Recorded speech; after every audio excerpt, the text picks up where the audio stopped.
I got a telephone call from a prospective seller named Mrs. Green, asking if she and her mother could come to my office to meet and discuss the sale of her mother's home. Anxious as usual to make a commission, I agreed to meet with her. Mrs. Green and her mother arrived at my office a short time later. Upon arrival, Mrs. Green asked if we could meet in private to discuss the sale. I thought it was a little strange, but I agreed. Before we went into the private office, Mrs. Green assured her mom that she would be right in the next office if she needed her. The mother looked a little nervous as we headed into my private office and closed the door, but she was okay in general. Once we got into the office and closed the door, Mrs. Green seemed very nervous and fidgety the whole time we spoke. Mrs. Green went on to tell me how she and her family were struggling financially and emotionally, and how her family desperately needed to sell her mother's home. Then she went on to tell me that they were planning on putting her mother into a nursing home with the proceeds from the sale. "And why are you struggling emotionally?" I asked. Mrs. Green's eyes welled up with tears as she answered. She said her mom, she thinks, is losing it. And that's why the whole family was hoping for a quick sale. "Can you help me, Mr. Cahill?" Mrs. Green asked. "Yes, Mrs. Green, I believe I can," was my reply. "What about Mr. Green, your father? Is he alive?" "No, he passed on years ago, Mr. Cahill." "I'm worried about my mom. Can I bring her in now?" "Of course you can," I replied to Mrs. Green. The elderly woman entered my office and took a front seat right in front of my desk. Mrs. Green introduced her mom to me. "This is my mom, Caroline Connor, Mr. Cahill." "Pleased to meet you," I said, "Mrs. Connor." Without answering, Mrs. Connor looked me up and down, then asked me, "Are you Irish?" "Absolutely," I told Mrs. Connor. Mrs. Connor reached out her hand to me and said, "You may kiss my hand, Mr. Cahill." Nervously, I looked at her daughter and, of course, kissed her hand. After all, I was trying to make a sale. "Are you going to sell my house, Mr. Cahill?" asked Mrs. Connor. "I'm going to try like hell," was my response as I winked to Mrs. Green. "Just sign this contract right here and we'll get right on it." "I'll sign it, but you better get a buyer quick. And I want a good buyer." "You got it, Mrs. Connor," I replied. "Tell me, why do you want it sold quick, Mrs. Connor?" Mrs. Connor moved closer to my face as she spoke. "Because I hear them whispering, Mr. Cahill, what a burden I am. They don't think I hear them, but I do." Mrs. Connor looked over at her daughter as she spoke. "They're wrong, Mr. Cahill. I hear them all the time." "Where do I sign?" she asked. "Right here," I replied, and pointed to the dotted line on the contract. Mrs. Connor scribbled her name on the form as Mrs. Green took a key from her dress pocket and handed it to me.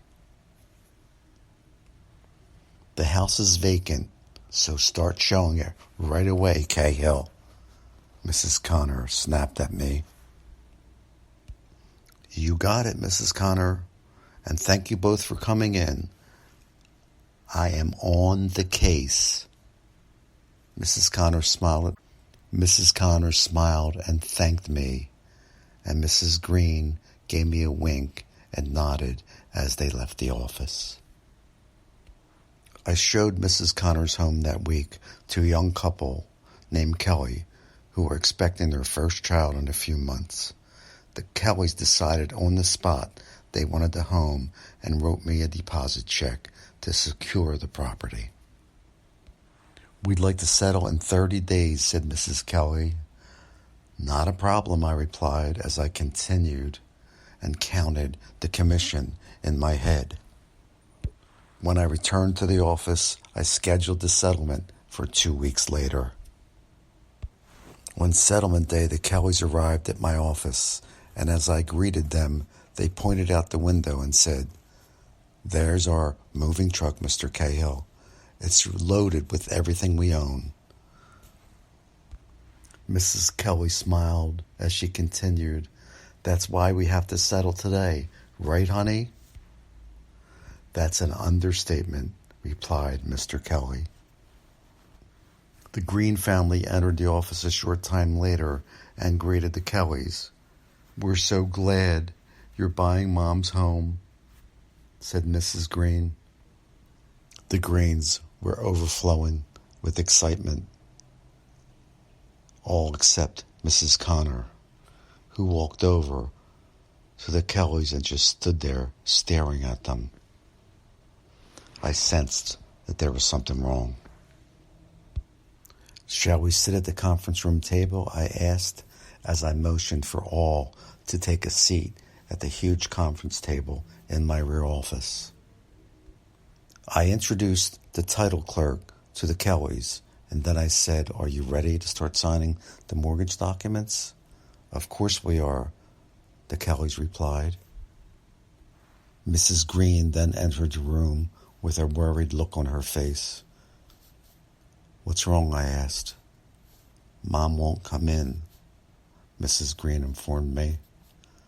"She says she's never agreed to sell the house." "Give me the fucking papers," said Mr. Green.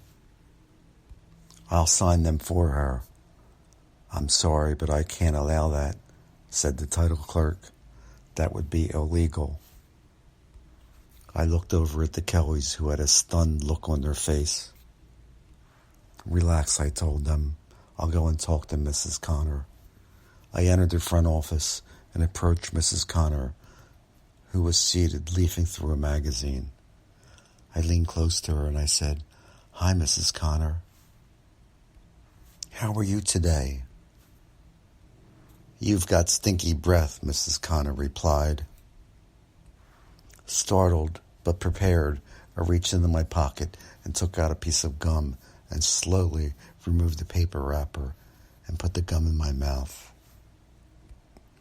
It was clear to me at that point that Mrs. Connor had deteriorated significantly since the last time I saw her. "Fuck me," I said to myself. "There goes my commission." "How about we go into the back office?" I said to Mr. Connor. "How about we go into the back office?" I said to Mrs. Connor. "I have something really special for you." "Special?" she replied. "Yes," I said. "I have a present for you." "Here, my darling, take my hand and come with me." Mrs. Connor giggled as she placed her hand into mine and slowly rose from the chair. "We're having a party back here. You'll see," I replied. But Mrs. Connor became rigid as soon as we entered the back office. "Oh no," she cried out. "I never agreed to sell my house. They're trying to trick me, Mr. Cahill. They just want my money." Mrs. Connor pointed at her children as she continued, "They don't care about me. All they want is my money." Mrs. Connor sat down next to the title clerk and stared at the notary stamp sitting on the table. "What's that for?" asked Mrs. Connor. Oh, that's the surprise I was telling you about. That's for stamping documents, Mrs. Connor. Want to try it, I asked. I noticed Mr. Kelly was now standing looking out the office window, trying to hold back the tears from his eyes. I turned back my attention to Mrs. Connor and quietly whispered into her ear. I turned back my attention to Mrs. Connor and quietly whispered into her ear. I turned back my attention to Mrs. Connor and quietly I whispered into her ear. How'd you like to start signing that stack of papers in front of you, Mrs. Connor? Why should I? She snapped. Why should I let them have their way? All they want is my money. I'll tell you what I'm going to do, Mrs. Connor. And then I took a roll of $10 bills out of my pants pocket. For every page you sign, I'm going to give you $10. How does that sound, Mrs. Connor? $10 for every page? A broad grin appeared on Mrs. Connor's face. Where do I sign? Mrs. Connor said as she started signing the documents. With each page she signed, I gave her a $10 bill. And with each page she signed, I gave her a $10 bill. Until all the papers in the pile were signed. Ironically, I was down to my last bill when Mrs. Connor signed off on the last page. The Kellys hugged and cried Mrs. Connor, and so did the Greens, as she handed them the keys to the house. The title clerk turned to me and said, I didn't see or hear any of this. George Cahill signing off for now. The end.